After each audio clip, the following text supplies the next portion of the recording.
Christmas. Christmas, Christmas, Christmas. The most wonderful time of the year. Everyone's favorite time of the year.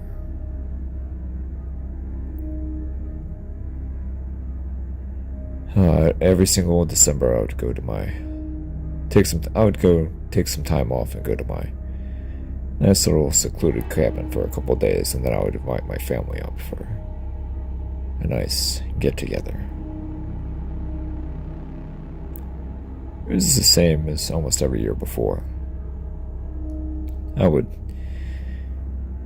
get myself a nice tree from the forest and arrange it, decorate it properly, have a nice proper meal, and invite the family over. But this year was a little bit different. I sought out myself a nice, good solid pine tree, about 7 feet tall. My cabin was about 10 feet tall, 10 foot ceiling, and it was still nice and imposing, but nothing too tall. The night before, I overheard a pack of wolves a ways away. Not sure if they made a successful hunt or they were tracking something, or if they were just communicating with each other, maintaining a territorial boundary with another pack or whatever. So I thought nothing of it. Wolves, you generally leave people alone, stay away from people, actually. Steer clear of people for the most part. And I had no livestock on my land, so there's no really any reason for them to give me any problems, at least. I mean, there's ample game. There's elk, there's caribou, there's deer. And in the more higher elevations, there's bighorn sheep and mountain goats as well for them to eat. Every once in a while, you'd see some bison migrate through this area as well, so there's plenty of resources. Plus, they didn't really have to compete with the bears now that the bears are in hibernation, so for the most part, the wolves never gave me any issues at all. Like, I've only seen them with my own eyes once, and that was a couple years ago before Thanksgiving. I was surveying the property and cleaning things out, and saw them from a couple hundred yards away in an opening area. About 5 adults. A couple pups, but that was it. But I had the feeling that the pack was actually, in fact, much larger.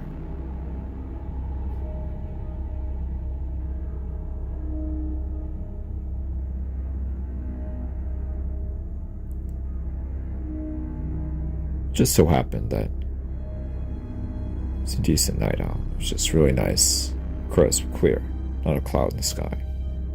The moon was about half full, and for some reason I felt the need to go have a walk around the woods.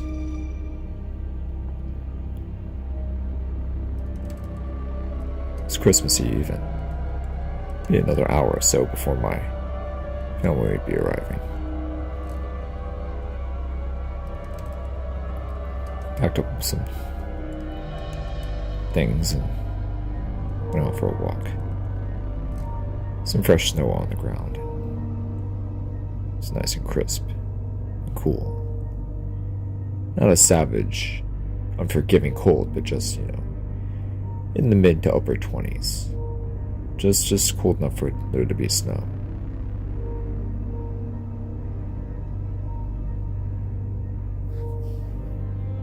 Continue down through the trail.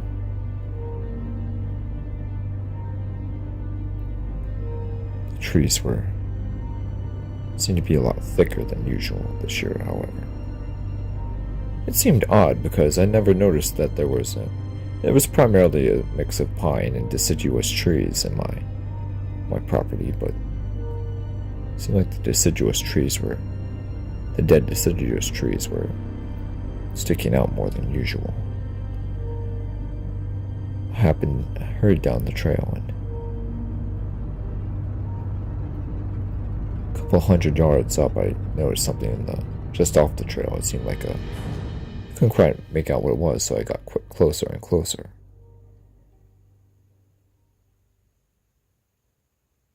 Ah, it was a dead caribou. Freshly killed one. They must have gotten it a night or two ago when I heard them. Shit, I'm on the wolf kill. Before I can make my way back, I began to hear a snarl, a growl. Just then a large gray wolf happened onto the trail, its yellow amber eyes illuminating by the glow of the moon. It spread its lips and bared its teeth, snarling at me. I extended my hand out in front of me, making a stop gesture, while slowly beginning to back away. "Easy," I whispered.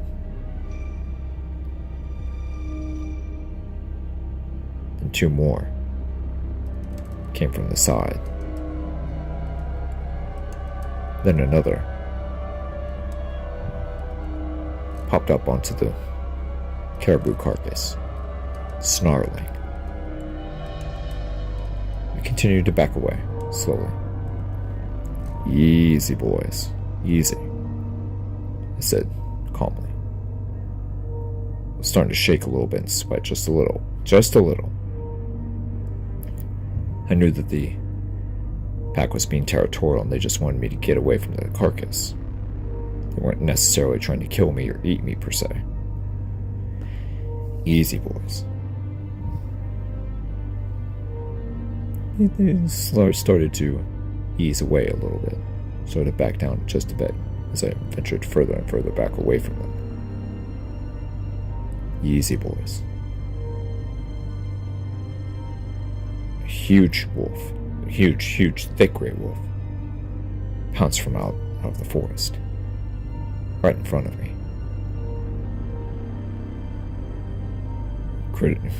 Bared his teeth and was just rabid. Not literally having rabies or rabid, just really defensive of his kill and his brothers and sisters. His gray and black fur, his thick gray and black fur, standing on edge.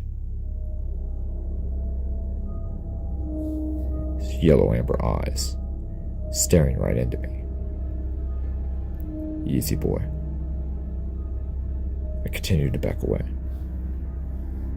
my hand extended in front of my body. "Easy," I whispered as I backed away. Suddenly, there was silence. The pack stopped snarling and growling. The owl looked over to the left side in the forest. A few seconds later, all 7 individuals darted away.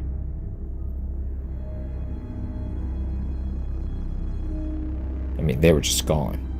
No sound, no snarl, no growl, no howl, nothing. All 7 of them just ran off, suddenly.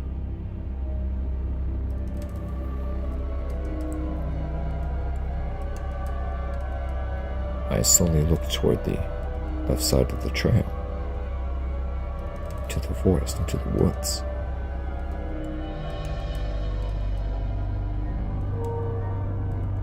There was nothing there. I couldn't decipher any movement, any sound, nothing.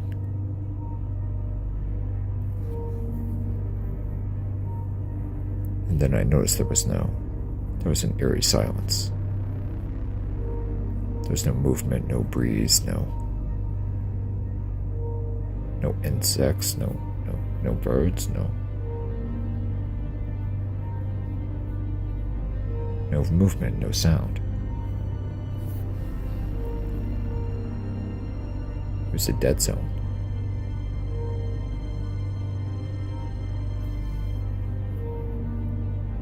The wolves left the carcass. They had completely abandoned the caribou carcass. They just left it there. They ran away fast. I mean, I've never seen them, a whole pack of 7 individuals, run away like that. I mean, the bears should be hibernating. Even at then, the wolf pack of 7 individuals aren't going to run from a bear and just leave out a fresh kill like this.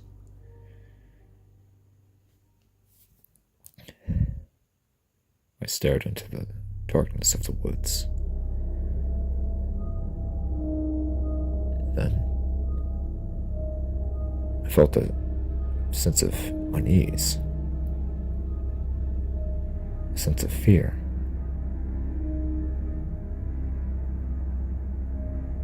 Like I've never felt before.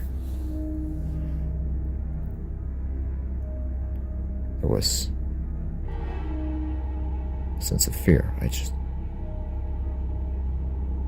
was in trouble. I was in danger. I was being approached, watched. Not necessarily pursued, but watched, observed. Then I saw it.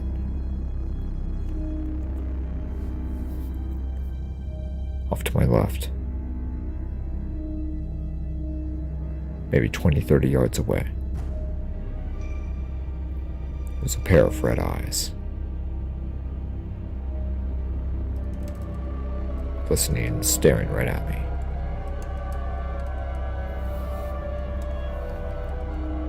Both of them were almost, God, size of mandarins maybe. About 5.5 to 6 feet off the ground. Staring, looking right at me.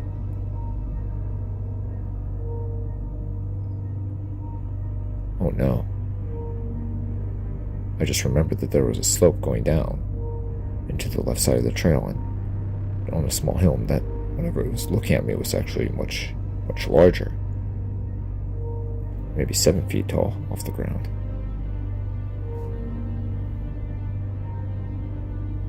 Just then I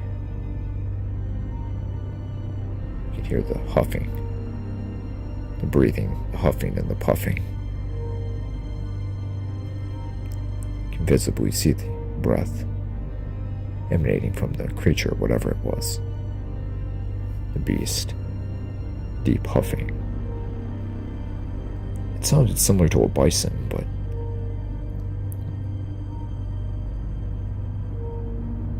it had red eyes and they were forward facing. Bison's eyes are on the side of their head, not the front.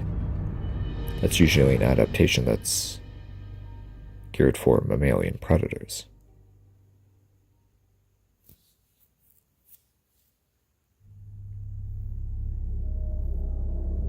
I then got the terrible realization that what I was looking at was most likely at least omnivorous, if not carnivorous, a mammal, staring right at me. I could see the breath emanating from it, though I couldn't see it itself. The massive red eyes continued to move towards me, closer and closer. It's huffing and breathing, getting louder and louder. Slowly I backed away, further and further away from the eyes, but they continued to follow me. What was interesting is that even though I could hear the beast breathing and huffing, I couldn't hear its footsteps, its footfalls. The animal sounded absolutely massive, and yet it was not making any sound against the ground. I walked back, looking over my shoulder every so often to make sure I didn't trip over anything. I was unarmed, and there was no way I was going to turn my back and run and try to trigger a predatory response out of this thing.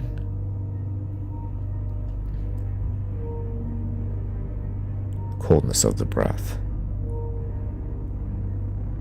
the light of the red eyes, locked in on me. What the hell is this thing? I wondered to myself. I continued to back, and then I finally made it to my cabin. The thing was still in the darkness, staring right at me as I made it to my front cabin door. I opened my door and I slammed it shut. I grabbed my .375 H&H, my rifle,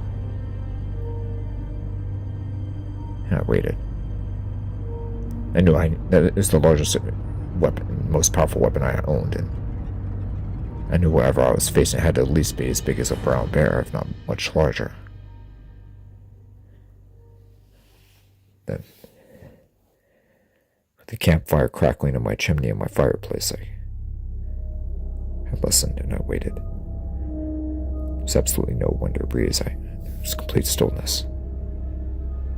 Then there was the huffing, the puffing, and the breathing.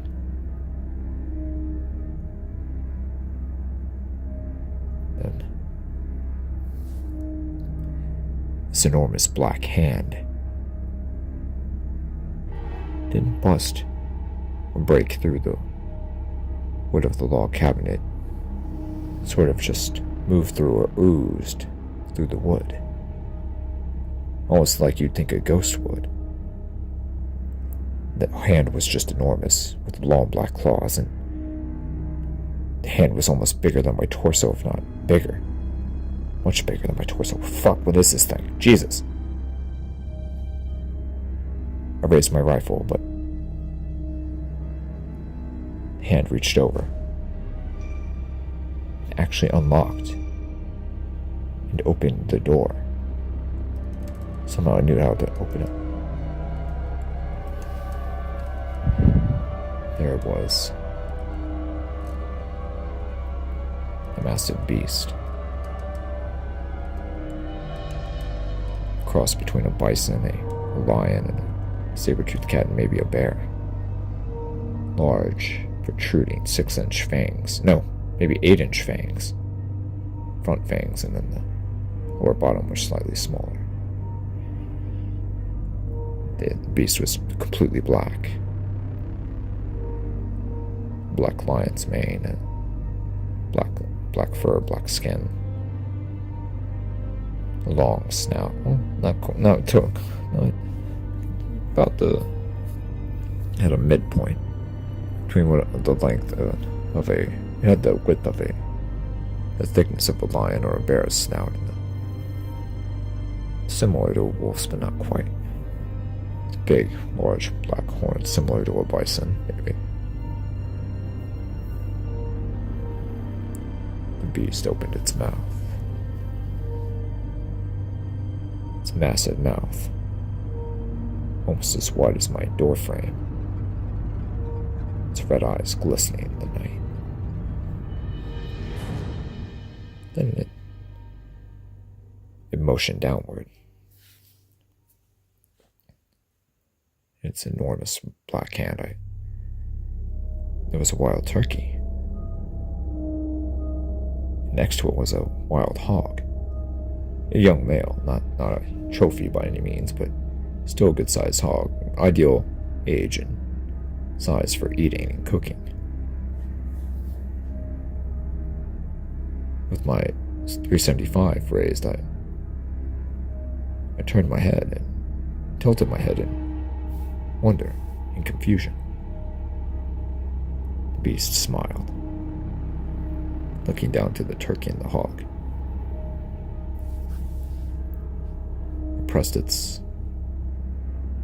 enormous hand, pushing the hog and the turkey into my cabin.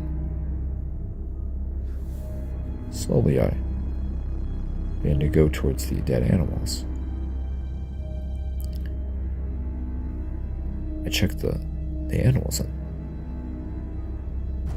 They had both been gutted and drained of blood already. Ready to be skinned and properly cooked. I looked up at the beast and it smiled at me, nodding its head.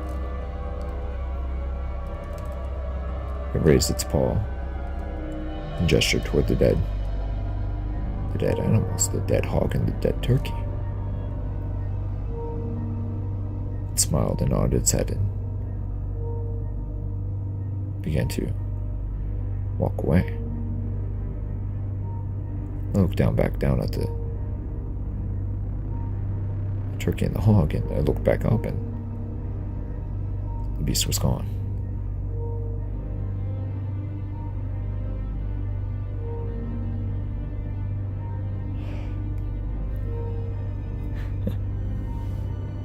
That's quite a Christmas present, don't you think? I thought to myself.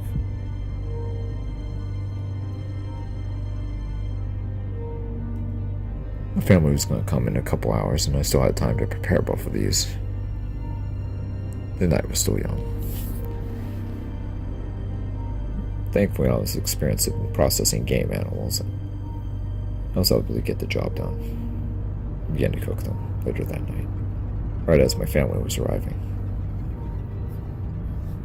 So, courtesy of this thing, I had a good turkey dinner and hog dinner, some good ham for Christmas with my family. Not only did this thing